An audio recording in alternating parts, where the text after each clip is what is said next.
Hello, જય માતાજી. કેમ છો બધા? તો ફરી પાછા આપણે આવી ગયા છીએ આપણો નવો વ્લોગ લઈને. જો દિવસની શરૂઆત થઈ ગઈ હતી મસ્ત સરગવાના ઉકાળાથી. પપ્પા તો રોજ પીવા જાય છે, મારે પીવું હોય ત્યારે પપ્પાને કહું એટલે લેતા આવે. અને જોડે લાવ્યા હતા પપ્પા મકાઈ અને ખલેલા અને લીંબુ. અને આપણે ઢોસા કર્યા હતા તો એનું બેટર પડ્યું હતું તો પપ્પા કે ઉત્તપમ કરી નાખો નાસ્તામાં. એટલે જો આપણે ઉત્તપમ બનાવ્યા મસ્તના. એની અંદર ખાલી બસ ખીરું હતું, એની અંદર મીઠું ને પાણી નાખીને કન્સિસ્ટન્સી મેન્ટેન કરીને પછી એની અંદર આપણે એકદમ ઝીણી ચોપ કરેલી ડુંગળી અને કેપ્સિકમ એડ કરી દીધું છે. એક સાઈડ જો મમ્મીનો ચાય મૂકી દીધો છે અને જો આપણે એક સાઈડથી ચડી ગયું છે, સાઈડમાંથી એકદમ ઓલું કરીને ઉખાડીને પછી આપણે એને ફ્લિપ કરી દઈશું એટલે બીજી સાઈડથી પણ એકદમ ચડી જાય. ખીરું હોય ત્યારે ખીરાના કરીએ, બાકી ઇન્સ્ટન્ટ ઉત્તપમ આપણે રવાના તો થાય જ છે. જ્યારે જમવાની ઈચ્છા થાય ત્યારે એ કરી નાખીએ, એ પણ બહુ જ સરસ થાય છે. પછી જો અમારે છે ને એક ભાભુ હતા, જૂના પાડોશી હતા અમારા જૂના ઘરે, એ ઓફ થઈ ગયા હતા તો ત્યાં જવાનું હતું. મમ્મી ને પપ્પા બે જતા હતા એટલે બે જો ત્યાં જતા હતા અત્યારે. અને રાત્રે પપ્પાને વરસાદ જેવું વાતાવરણ હતું એટલે ઓળો જમવો હતો રીંગણાનો. આપણે આ થઈ ગયો સિઝન વગરનો ઓળો, નકર શિયાળામાં જ બને, પણ રીંગણા મળતા હતા તો પપ્પા કે હું લેતો આવું છું, કરી નાખજો ઘરે ઓળો. તો જો રીંગણા લાવ્યા છે પણ બહુ નાના નાના લાવ્યા છે. હવે આ બધાને શેકતાને એમ જ બહુ જ વાર લાગશે. અને જો આપણે હવે ખાય બધા રીંગણા કાઢીને શેકવા મૂકી દઈએ. 3 ગેસ શરૂ કરીને બધી બાજુ એક એક મૂકી દઈએ શેકવા. એટલે હમણાં આપણે ફટાફટ ઓળો બનાવી નાખીએ છીએ અને તમને રેસીપી પણ દેખાડી દઈએ. અને જો આપણે જે સાઈડના ઓલા આવે એ પણ કાઢી લીધા હતા. હવે આપણે ખાયકા ફટાફટ શેકવા મૂકી દઈએ રીંગણા. 3 ગેસ ઉપર તેલ લઈ લીધું છે.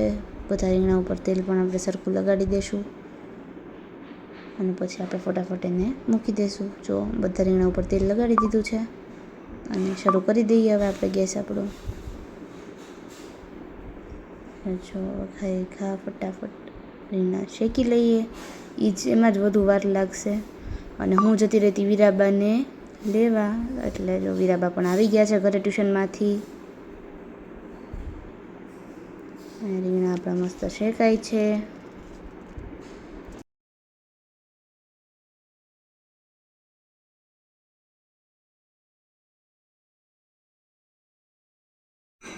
અને જો અહીંયા ડુંગળી ઓલરેડી ચોપ કરીને ગઈ હતી, ટમેટાં સુધારતી હતી. ડુંગળી સાવ ઝીણી કરવાની હતી એટલે એને ચોપરમાં ચોપ કરી નાખી. ટમેટાને થોડા કટકા રાખવાના હતા એટલે એ હાથેથી સુધારી લીધા. 3 ગેસ ઉપર જો રીંગણા શેકાવાનું શરૂ જ છે અને એક સાઈડે ટમેટાં હું સુધારું છું. હમણાં શેકાઈ જાય એટલે આપણે ખાઈને જો આવી રીતે શેકાઈ ગયા છે એકદમ. આપણે એને ધીમે ધીમે એને કાઢતા જશું અને બીજા મૂકતા જશું ફટાફટ ઉપર. જો 3 ગેસના આ બાજુનું હજી સેજ ઓલું છે એટલે એને થોડી વાર માટે હજી સરખું ચડવા દઈશું. બીજા 2 ગેસ ઉપર આપણે મૂકી દીધા છે. જો એકદમ મસ્ત સ્લો મોશનવાળો વિડીયો રીંગણા શેકાય છે એનો. અને જો પછી આપણે અહીંયા ઓલું હતું રીંગણું એ પણ શેકાઈ જ ગયું હતું તો એ પણ આપણે લઈ લઈએ. અને જો લઈ લીધું છે અને બીજા બધાની ઉપરથી છાલ કાઢીને એને સરખા એકદમ ચોપ કરી લીધા છે.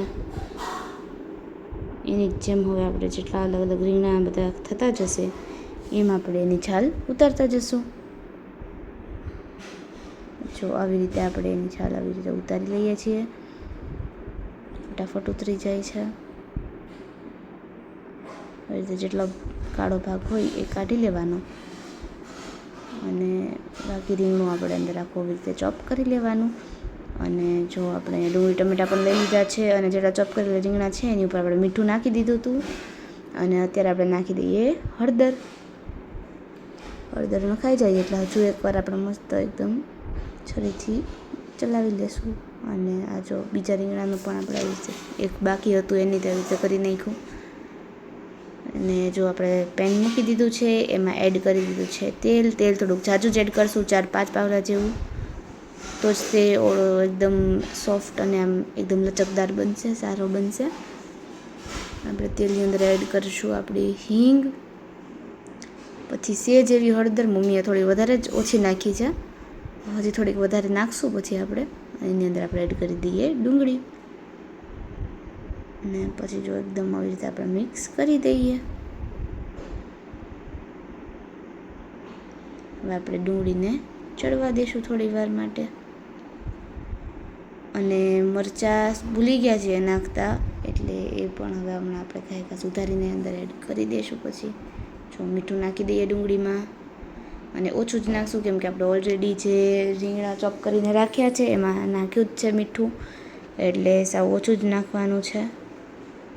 જો એને સરખી રીતે એકદમ મિક્સ કરી દઈશું અને ડુંગળીને એકદમ ચડવા દઈશું. અને હળદર થોડીક ઓછી હતી એટલે હવે આપણે ઉપરથી થોડીક હળદર પણ એમાં એડ કરી દઈશું. આ રીતે હળદર એડ કરીને પાછું હવે આપણે સરખી રીતે મિક્સ કરી દઈશું. એટલે જો કલર એકદમ મસ્ત આપણો આવી જાય છે.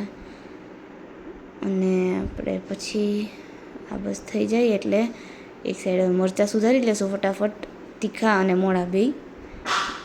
એ બે નગર પહેલાં નાખવાના હતા પણ ભૂલાઈ ગયા સાવ, એટલે હવે આપણે નાખી દઈશું. હજી ડુંગળી ચડે છે એટલે વાંધો નહીં, અત્યારે નાખી દેવાય, જેનાથી તીખાશ બહુ સારી આવે છે. અને જે આપણે ખાંડેલું લાલ મરચું આવે છે એ જ આપણે આમાં યુઝ કરીએ છીએ, એટલે એ મરચું પણ ખાંડી લેશું અને ખાંડીને અંદર એડ કરી દઈશું. હવે જો આપણે આવી રીતે મોળા અને તીખા બે મરચાં ચોપ કરી લેશું, મસ્ત એકદમ સુધારી લેશું. જો આવી રીતે આપણે બધા મરચાંને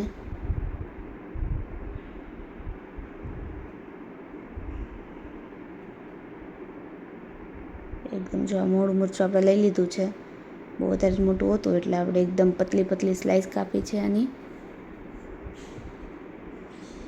અને આવી રીતે આપણે એને એકદમ ચોપ કરી લેશું. અને જો સાઈડમાં આપણે બે તીખા મરચાં પણ પડ્યા છે, મોળું મરચું ચોપ થઈ જાય એટલે આપણે એ બે તીખા મરચાં પણ આમાં એડ કરી દઈશું. પછી બધા આપણે ડુંગળી જોડે નાખી દઈશું એટલે આપણા મરચાં પણ એકદમ ચડી જાય. જો તીખું મરચું લઈ લીધું છે આપણે, એ આપણે ફટાફટ ચોપ કરી લેશું. અને પછી આપણે ડુંગળીની અંદર એને એડ કરી દઈશું. અને પછી મરચાં ચડી જાય એટલે પછી એને સરખા ચડવા દઈશું. અને પછી આપણે એની અંદર નાખી દઈશું આપણું ખાંડેલું લાલ લસણવાળું મરચું. અને એ મરચું ચડી જાય એટલે પછી એની અંદર આપણે એડ કરીશું ટમેટું. તો ગેસ ઓફ કરી દીધો તો થોડી વાર માટે ડુંગળી ચડી ગઈ હતી એટલે હવે પાછું આપણે ગેસ ઓન કરી દઈએ અને અંદર એડ કરી દઈએ બધા મરચાં. બધા મરચાં મસ્ત આપણે જો નાખી દીધા છે. અને હવે આપણે આને સરખી રીતે મિક્સ કરી દઈશું. હવે થોડી વાર આપણે એકદમ મરચાંને પણ ચડવા દઈશું. ત્યાં પછી હમણાં આપણે આપણું મરચું પણ ખાંડી લીધું છે એટલે આપણે આપણું મરચું પણ આના અંદર એડ કરી દઈશું. એટલે જો આપણું મરચું એડ થઈ ગયું છે અને સરખી રીતે આપણે મિક્સ કરી દઈએ. હવે આપણે આ મરચાંને થોડી વાર માટે ચડવા દઈશું. પછી આપણે આની અંદર એડ કરી દઈશું ટમેટાં. એકદમ સરખી રીતે મિક્સ કરીશું એટલે જેનાથી કોઈક વાર લમ્સ રહી જાય છે, જે કટકા કટકા રહી જાય છે મરચાંના, એ ન રહે. અને તીખાશ તમે જોતા હશો વ્લોગ તો તમને ખબર જ હશે, તીખું ઘરે બહુ જમીએ છીએ એટલે મરચું એ પ્રમાણે જ નાખ્યું છે. તમે પછી તમારી રીતે વધારે ને ઓછું બેલેન્સ કરી શકો છો તીખાશને. અને જો આપણું મરચું એકદમ ચડી ગયું છે એટલે હવે આપણે આની અંદર એડ કરી દઈશું ટમેટાં જે આપણે સુધારીને રાખ્યા છે. એ બે ડુંગળી લીધી હતી અને બે ટમેટાં લીધા હતા. ડુંગળી એકદમ ચોપ કરીને રાખી દીધી એટલે એ ઓછી લાગતી હશે, અને ટમેટાના આપણે તો તે મોટા કટકા રાખ્યા છે થોડાક એટલે એ વધારે લાગતા હશે, પણ બે જ હતા, બે ડુંગળી અને બે ટમેટાં. હવે જો અહીંયા આપણા ટમેટાં મસ્ત એકદમ ચડી ગયા છે, જેને આપણે થોડીક વાર સરખી રીતે મિક્સ કરી લઈશું. અને પછી આપણો જે ઓળો તૈયાર છે એ આપણે આની અંદર એડ કરી દઈશું. તો સરખી રીતે એકદમ હજુ મિક્સ કરશું આને.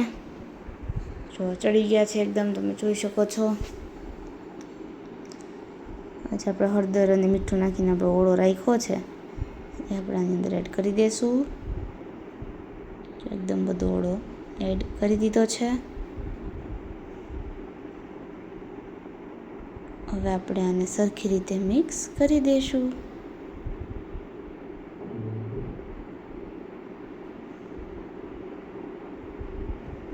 જો આપણે એકદમ સરખી રીતે મસ્ત મિક્સ થઈ ગયું છે.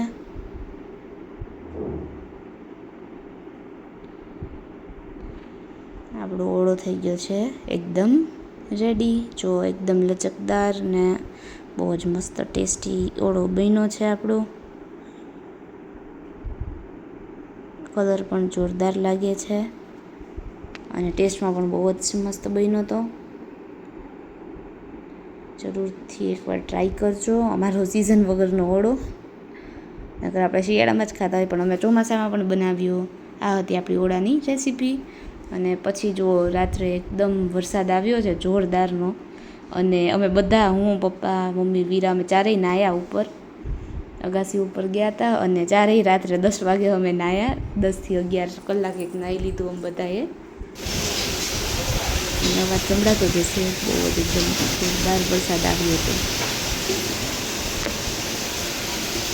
બસ that's it for today's video. Please subscribe. Thanks for watching. Bye bye. જય માતાજી.